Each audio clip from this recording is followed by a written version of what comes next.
Welcome back to The Planeswalker's Tome.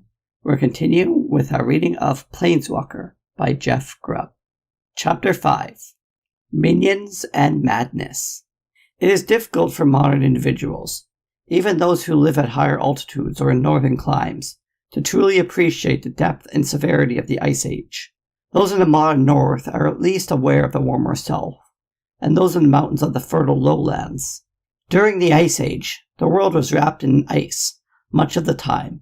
Annual snowfalls of 30 feet or more were not uncommon, and the snow hung about even in the summer months.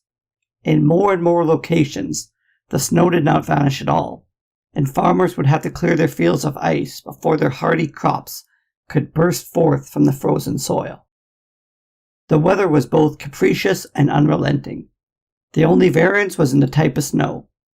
Hail like sleet, or soft, slippery flakes, or dry snow, or wet snow, or a snow mixed with ice. It was a regular feature of life for everyone living in Normer Tessier, only its consistency varied. The snow encouraged further segmentation of the various populations. The city-states of Kejildor became more independent, as news took longer and longer to reach Krov, the nominal capital. Worse yet, with increases of foul weather, there's also increase in monsters, who are less affected by the weather than humans. The unliving zombies, wights, and specters were particularly resilient to the cold, and needed only flesh to keep them going. Usually this was the flesh of those foolish enough to be caught out in the freezing storms. Winter ruled the world in those days, and undead creatures ruled the winter. Arkle, Argivian scholar. They fled up the side of the mountain, overshadowing the keep, the advancing edge of a distant glacier marking the horizon to the north. The moons were already fading behind growing clouds. The snow beneath their feet was uneven, but packed firm. Jodah did not question Yaya's sense of direction, following her fur-clad form up the hill, a shadow against the snow. Behind them, the keep was already stirring. Over the rising winds, Jodah could hear the sound of horns from the battlements. A shadow passed overhead, framed against the dissolving moons. Despite himself, Jodah crouched. But looking up, there's nothing now but swirling snow. Yaya turned slightly and waved for Jodah to keep climbing. Jodah resumed the ascent, ignoring his aching wrist and complaining muscles. The ever thicker snow stung his exposed face, but Jodah was glad for the cover it provided. They could not be spotted from the citadel or from the air as the storm worsened, and the snow and wind would soon erase their tracks. Was that why Yaya was forcing them up a mountainside, in the hopes that Lim-Dul would send his search parties along more reasonable ways first? Again the horns sounded, and this time they were dimmer, more muffled by the snow. Perhaps it was a good plan after all. Something caught Jodah at the knee, and he went sprawling forward. He pulled himself out of the snow and looked at what had tripped him. It was a low wall, built at some long distant time, but not yet fully reduced to rubble. Something slithered at the base of his brain. More memories. Jodah wondered if he was real, and it had been 2,000 years since his last remembered memory. Where had he been for those missing millennia? Jodah looked up and saw that Yaya was not waiting for him, her fur-clad form vanishing in the whiteness. Jodah pulled himself up and followed after her. They reached a level spot, and Yaya picked her way carefully now. Jodah could see other ruins jutting from the side of the mountain as they passed. Was this an earlier fortress, of which Lim-Dul's keep was just a bare remnant? He nodded to himself. That felt right. So much of the world had fallen into cold ruins. The weather began to clear, the storm lifting as suddenly as it had appeared. The glacier to the north brightened in the moonlight. The open sky did not make Jodah feel any better. In the clear, they could be spotted by Lim-Dul and his warriors, and his arm was still radiating pain from the battle with Cheska. Yaya would be a little better off. They were in bad shape for a last stand. Yaya scanned the peak that slowly materialized above them. Jodah shook his head. She could not expect him to climb that monster, regardless of who was chasing them. Finally, Yaya pointed to a place about a third of the way up the mountain, an easy climb.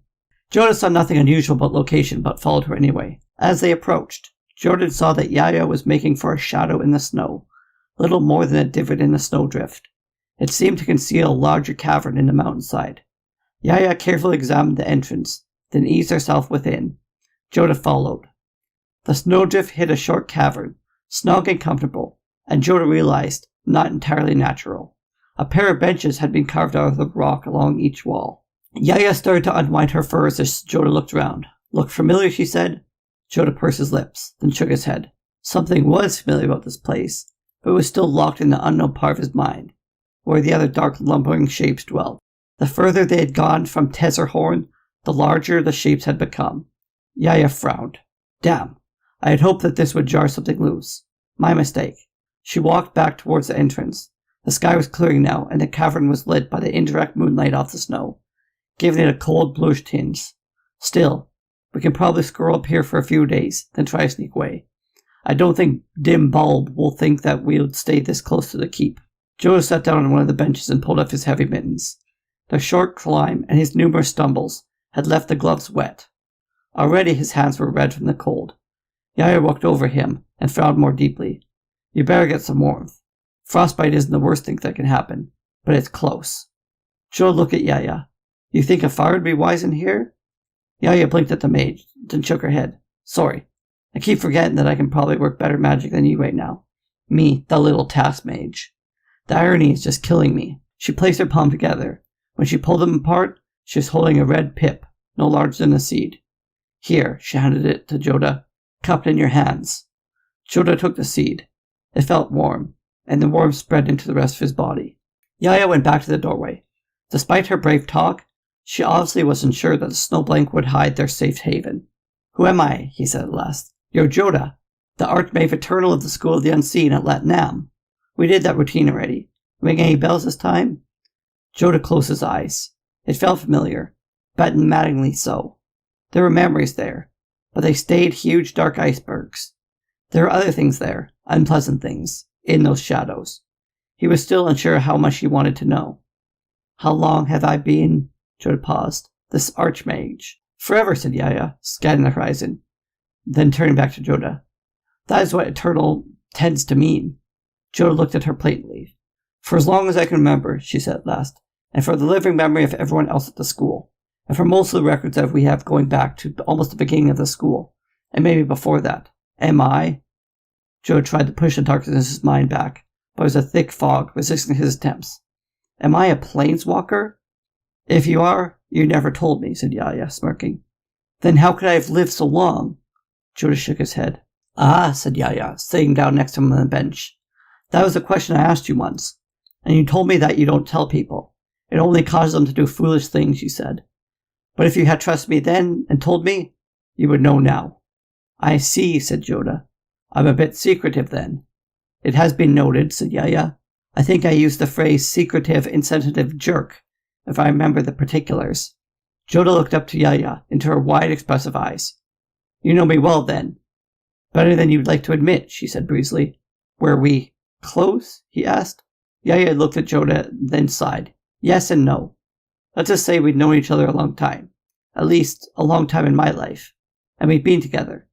And we've been apart, and we haven't always agreed on everything. But don't worry, I won't take advantage of you in your present state. So why did you come after me then? Said Jodah. Yaya frowned. Let's say that I smelled something rotten here, and came to investigate just out of principle. It's something you would not have approved of, which was another reason to do it. You should be thankful I did. You just rest. Hopefully when the pollen gets out of your system, you'll remember more. I'll keep watching in the meantime. In his dreams, the great icebergs of memory began to shift and break. Part of Jodah's memories, the grey shadow at the back of his mind, began to shudder and cave off. Maddening bits of past life thrust upwards into his conscious mind. Jodah started to remember. There was a house. Not a real house, but a memory of a house. A memory where he kept his spells. Someone had taught him to build that house. That mental repository. A smiling, ancient face appeared, briefly in Jodah's mind, then faded. In his dreams, Jodah walked through the halls of the ancient house, but the doors were locked and barred and marked with runes that he could not recognize. Then he was in another place, one that in his dreams he knew was safe. He was underground, striding along a finished walk connecting two great caverns. Within the cavern stood two massive buildings made of greyish stone, a city of shadows hidden from the rest of the world. As he walked, he noticed the walls were moist. He touched the walls and put his finger to his lips, tasting the liquid. Salt. The walls were weeping great tears. Then he pulled his hand away from his mouth and saw his fingertips were tipped with blood.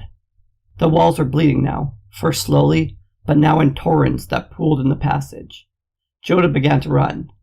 Then he was in another place, this one with opulent hallways, filled with thick rugs and rich wall hangings. There was torches and sconces, crystal bulbs carved in the shapes of flame. He was running down this hall. No, he was running towards something, as he barreled down a great stairway. He heard deep, throaty laughter. He turned and saw Lim-Dul, dressed in gold and purple finery, standing at the top of the stairs. The necromancer pointed with his rinback in hand, and Jodah felt the flesh boil away from his bones. Then Jodah awoke, bolting upright into Yaya's arms, his eyes wide and his flesh shrouded in a sheen of sweat. She tried to shout, but Yaya had sealed his mouth with a thin hand, firmly clamped over his jaw. "Hush," she whispered with tight lips, then nodded towards the doorway. It was daylight out, and the snowdrift glittered as it blocked the doorway. There was a shadow moving outside, a grey outline, dimly visible through the drift. Jodah willed himself to calm, breathing slowly and deeply, and nodding to Yaya that he understood. Yaya moved her hand away from his mouth and turned back to the entrance. The shadow paused for a moment, and it seemed to Jodah that it had frozen there, trapped in the everlasting ice that would never release it, or them. The walls seemed to close in around him, and a sense of panic rose within Jodah's chest. Lim-Dul wouldn't let him go. Ever. Jodah held his breath. The shadow moved away. After what seemed like a month, it was likely only a few minutes, Yaya crawled towards the entrance and paused, flattened against the wall next to the cavern opening. Then she relaxed as well. She blew the air out of her cheeks and turned to move back into the cave. Whatever it was, it seemed to have moved. She didn't get a chance to finish her sentence. Something huge and dark smashed out of the drift into the doorway and slammed into her back. Yaya went sprawling forward, arms outstretched, eyes wide. The heavy black thing smashed her against the floor. Jodah didn't remember leaping up on the low bench, but suddenly he was there, standing in the middle of the cave. The black thing was perched on Yaya's back, snarling and looking around. It looked like a cross between a bat and a human. It was naked, its hide covered with an oily sheen that highlighted muscles made of dark obsidian. Ribbed flaps of dark flesh stretched between its arms and torso in a crude parody of wings. Its face was that of a bat's. Huge sensitive ears, an overslung jaw, rimmed with bleeding teeth and a tiny pig-like eyes. Those eyes were now locked on Jodah. The thing glared at Jodah, and its jaw worked slowly. Then it laughed, and its laughter froze Jodah to his core. It was Lashrak's laugh. "You did not run far, fleshbag," said the creature, its eyes sparkling in sadistic mirth. "Not far enough nor fast enough. Oh, you fooled your master, but not your master's master. A pity. The necromancer paid dearly for my services, and now I return to him so soon with my prize. I had hoped to be here much, much longer." Its voice was calm and sounded genuinely disappointed. Jodah realized that it was not the planeswalker himself, but a servant, a minion placed at Lim-Dul's disposal. That thought kept Jodah from curling up at the sound of the beast's voice. Jodah's right arm still ached from his battle with Chaska, but he calmed his mind and pulled the mana from it for another blade of white force. Part of his mind, part that lived among the great grey icebergs of memory, knew that he knew of better ways to deal with this beast, but none came to him. All of those secrets were behind locked mental doors. At his fingertips, the blade sputtered into life. In response, the beast sitting on Yelia's prostrate form smiled, showing even more uneven teeth in its jutting jaw. "Oh, good. I was hoping that you'd not make it easy." The beast dug its claws slightly into Yaya's back, and the taskmage let out a pitiful moan. Then Lashrak's creature leaped at Jodah, clearing the width of a cavern in a single bound. Jodah raised the blade to meet the charge, but swung too quickly. The bat creature dived beneath the passing weapon, snared Jodah's blade hand, and slammed it against the wall. The blade sputtered, flickered, and died. Pinioned against the wall by the creature's great weight, he was face to face with the monstrosity. The planeswalker's servant regarded him with small, almost metallic eyes. Then it stuck out a long, rasping tongue and licked the side of Jodah's face. Jodah fought the urge to scream, the need to scream, the desire to cut loose and flee. "It's a pity it had to bring you back alive," said the minion, its breath hot and fetid. I'm thinking of hamstringing you. Just a few muscles, easily healed later, so you can watch as I gut and peel your friend. Would you like that? I would. Again, the horrible laugh. The laugh of mountains sliding into the sea. One of Jodah's hands was held fast by the beast, while the other hung uselessly at one side. Something snapped within Jodah's mind. Not from that safe, secure place where he kept his spells, but from among the dark shapes from the ice of his frozen memories. Jodah snarled and brought up his wounded arm, the pain screaming through the back of his brain, shattering the ice. The creature was surprised, although it was unclear if the conclusion was from Jodah's animal growling or the fact that he would dare struggle. Jodah reached up and grabbed the beast around its pug nose, right beneath its pig-like eyes. Sweat now streamed down Jodah's forehead, and he felt all his energy go into what should have been a simple task. Holding onto the minion and telling it what to do. At least a simple task for an archmage. Go, he said through clenched teeth. Away! And that was it. Leshrak's creature dissolved as Jodah spoke. Its spirit returned to its place of origin. Its physical body, blasted to small motes and blown out of the mouth of the cavern. The pieces of the summoned beast scattered over the side of the mountain, outside the cavern like black snow. Jodah stumbled forward. He wanted to rest, but he knew there would be no rest as long as Limdul hunted him. The necromancer could send another minion after him, and another, and another. Jodah would have to hide and run, and hide and run, and he didn't know what he needed to do to fight back. To make matters worse, now the ice in his mind was melting, and the shadows were lunging forward. There was only one answer. Yaya was rising from the floor, wiping the blood from the corner of her mouth and cursing. Stupid, stupid, stupid, she said. To think it had gone. Jodah, are you... Jodah? She looked at the maid cautiously. Jodah could not understand why. He tried to explain. We have to go back, he said, and his voice sounded distant, mushy, unclear. We have to go back and kill the necromancer. It's the only way. I don't know how, but we're going to do it. Otherwise, he's going to send more of those things, and eventually one is going to kill us. Yaya raised both hands, as if Jodah was about to fall over. It's all right. That was only a servant. Leshrak doesn't know we're here. Neither does Limdul. It's going to be all right. No, shouted Jodah, angry that the task mage would be so thick, so oblivious to the truth. It's not all right. It's never going to be all right. We have to go. I have to kill Limdul now, before the rest of the ice melts, before he drives me mad. Yaya looked at Jodah sternly, and Jodah remembered he hated it when people acted like that with him. Jodah, you're not making sense, she said. Not me, he snarled, shoving her aside. You don't make sense. You want to live in that cold cave when we just need to fight Limdul and bring back the warmth. He started towards the cave mouth, snarling, All I want is warmth, so the ice melts. What's wrong with that? He almost made it to the entrance before stumbling, sweating profusely now, his eyes wide, tears flowing down his cheeks. Yaya tried to grab him from behind, and he shoved her away. Hard. Don't stop me. His slurred voice was almost unrecognizable now. I know you want my power, just like him, but I won't be used anymore. He turned back to the entrance and started digging his way out through the shattered drift, the snow clinging to his cold reddened hand. Yaya hit him in the back of the head with a rock. The archmage eternal grunted something and slumped to the bottom of the cave floor. Yaya knelt down and made sure she hadn't hit him too hard. Then she looked out the entrance. The sky was now a traitorous blue, and in the distance rose the imposing battlements of Tresselhorn, a thin dusting of black powder. The remains of the minion the necromancer had gotten from Leshrak was scattered in the snow beneath, creating a thin black stain that might or might not lead others to their hiding place. She checked Jodah again. The blow was minor, but he was still sweating from every pore, and his body was quivering from internal tremors. Yaya, task mage, and would-be rescuer of Jodah, archmage of the eternal school of the unseen, sat back in her haunches and said aloud, Okay, now what do I do? There was an option. There always was. But Yaya did not want to consider that particular option unless there was no other way. She would wait, she reasoned. Perhaps something better would present itself. She lasted less than a day. During that time, Jodah's condition worsened. The quivering became shivering, which became a full-fledged quaking and shaking. Sweat poured from every pore. His skin reddened like that of a boiled lobster.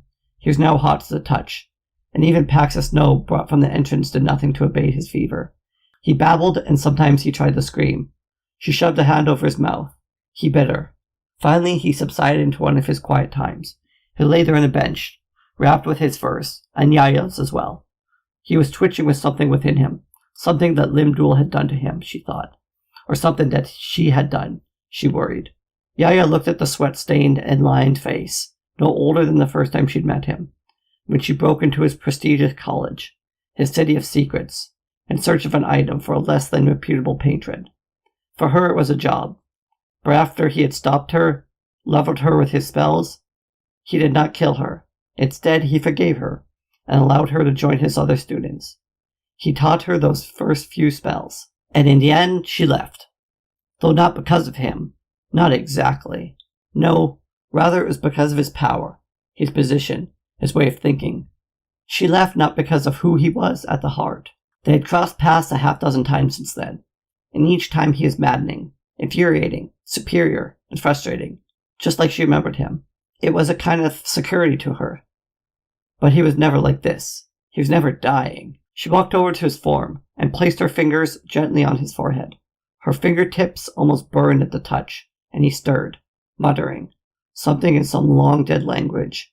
It might have been a name, or a curse. Once she could have abandoned him, she told herself. Once she could have even sold him, even returned him to Limdul in exchange for a sack of gold and a promise against retribution, which would probably be measured in minutes. She could do neither now, nor could she leave with him. After all these years, her bag of tricks was filled, but with only minor magics, unlockings and shatterings, truth twistings and pips of flame. Nothing that could cure an immortal mage. She had nothing that could bring aid to this outpost hard on the haunches of the necromancer's keep itself. Nothing except one thing, and even now she was loath to use it. It would involve dealing with superior beings. She hated that. It would involve being diplomatic. She hated that as well. And it would involve calling in favors. She hated that most of all. Jodah stirred, trying to free his limbs from the heavy furs. He thrashed back and forth, fighting the shadow creatures that lived only in his restless streams. Yaya watched him, and pursed her lips. She reached into her shirt and slowly withdrew the talisman. It was a simple thing, a ring of thin ivory with a silver clasp fitted about one quadrant, and through the top of the clasp was a threaded ribbon of dyed blue leather. At the heart of the hollow disc, the light warped and sparkled from white to red to green to blue and black, and back again. In other times, when things looked bleak, she had held the crudely made amulet and thought of summoning its horrible master, but each time she found a way around that. Eventually. This time, there would be no such remedy. Yaya knelt on the cold floor of the haven. Yaya took a deep breath and shook her hair, her long red-brown blade shaken across her back. She cupped her hands and the charm nestled against her flesh. Then she began to sing. It was a simple song, which was fortunate, for Yaya was many things, but never a singer. It varied between 3 notes, evenly spaced, and had a simple, chant-like beat. She closed her eyes and sang, "Mistress, hear my prayer. Mistress, hear my plea. Mistra, hear from one devoted. Mistress, come to me." She waited a moment, then opened her eyes. Nothing had changed in the small cavern. She blessed despite herself, and a small voice within her chided herself for her belief, for her superstition, for thinking that she, the one whom she played to, would even answer a charlatan's entreaty. Jodah twisted among his furs and began to babble quietly and lyrically, his voice rising and falling in a mad cadence. Yaya mentally grabbed the small voice in her mind and slapped it into mental irons and threw it into the deepest of her mental dungeons. She began the chant again. "Mistress, hear my prayer. Mistress, hear my plea. Mistress, hear from one devoted. Mistress, come to me." She began again, starting where she left off, and a third time. Only then did she pause. Outside, the wind was picking up. She took that as a good sign. Again she repeated the chant, and the wind increased, carving icy serpents in the drifts outside, and obliterating the last remnants of Leshrak's minion. She chanted again, and felt something cold brush against her face. She opened her eyes, but did not stop the chanting, and saw that the drift at the doorway was eroding away, blown into the cave itself. Bits of ice and snow drifted and swirled among the room, settling on her, the benches, and Jodah. She chanted again, and the wind kicked up, and she spoke louder, singing into the wind as it now blew freely into the cavern. Jodah showed now as well, but Yaya ignored him. She was bellowing now, screaming into the wind. Small wind devils of snow spiraled around her. She shuddered, but did not miss a beat. She kept to her chant. What was it now? 20, 30 times? enough to be worn into her heart. Then she felt it, the presence, as thick as the great blanket suddenly surrounding her, pressing the air out of her body. Jodah felt it too, and Yaya could see him thrash on the bends, scattering the furs in every direction. The pressure increased, as if the mountain itself had slid to the bottom of the seas off Latnam. It was a pressure that was a herald for the greatness that was to come. As suddenly as it began, it stopped, and everything was normal in the cave, except that she had arrived. She was tall and carved in ivory, her features delicate and elongated. Her eyes were almost elven, though her dress was the human type, not seen for hundreds of years. She wore armor woven from hardy winter plants, covered with quilted layovers. Her hair was gathered beneath a great conical helm that arched back from her head. A great cape of stone feathers sprouted from her shoulders, looking as delicate as wrapping of fog. She floated effortlessly before Yaya, her slender form bathed in the nimbus of her own light. Yet it was her eyes that Yaya would remember always. They were as deep and as dark as the night skies, and as merciless.